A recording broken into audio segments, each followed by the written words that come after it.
پہاڑی زبان میں اپڈیٹ سنیے۔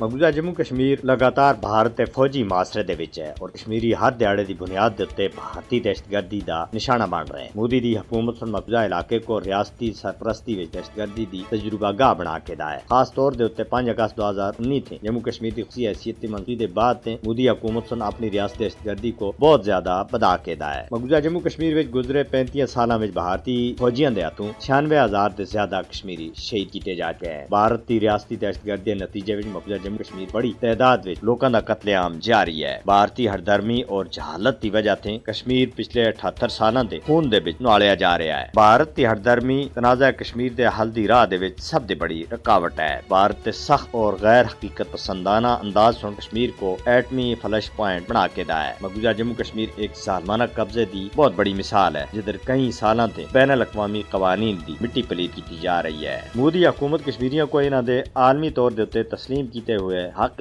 خود ارادیت استعمال تے زبردستی روک رہا ہے۔ بھارتی حکومتی عسکری پالیسی جنوبی ایشیا وچ امن و استحکام دے واسطے بہت بڑا خطرہ بن گئی ہے۔ عالمی برادری دی ذمہ داری بنتی ہے کہ وہ جنوبی ایشیا وچ امن دے واسطے تنازع کشمیر دے حل وچ مدد دے۔ بھارت کو باندھے طور دے اوتے یہ آکھیا جلے کہ وہ تنازع کشمیر دے حل دے واسطے اقوام متحدہ دے سامنے کیتے گئے اپنے وعدوں دے اوتے عمل کرے اور ان وعدوں کو پورا کرے۔ بھارت دے اوتے مسئلے کشمیر دے حل دے واسطے سنجیدہ اور ٹھوس اقدامات کرنے دے واسطے دباؤ پایا جانا چاہیے۔ دنیا کو مقبوضہ جموں کشمیر وچ بھارتی غیر قانونی اور غیر مستحکم کرنے والے اقدامات کا فوری نوٹس کرنا چاہیے۔ اقوام متحدہ کو اپنی قرارداداں دے مطابق تنازع کشمیر دے حل وچ مدد دے واسطے اپنا کردار ادا کرنا ہو سی۔ کشمیریوں دے جذبہ آزادی کو بھارتی عسکری پسندانہ انداز تے کسی بھی صورت وچ دبایا نہیں جا سکتا اور کشمیری بھارت دے اس رویے کو تسلیم کرنے دے واسطے تیار نہیں ہیں۔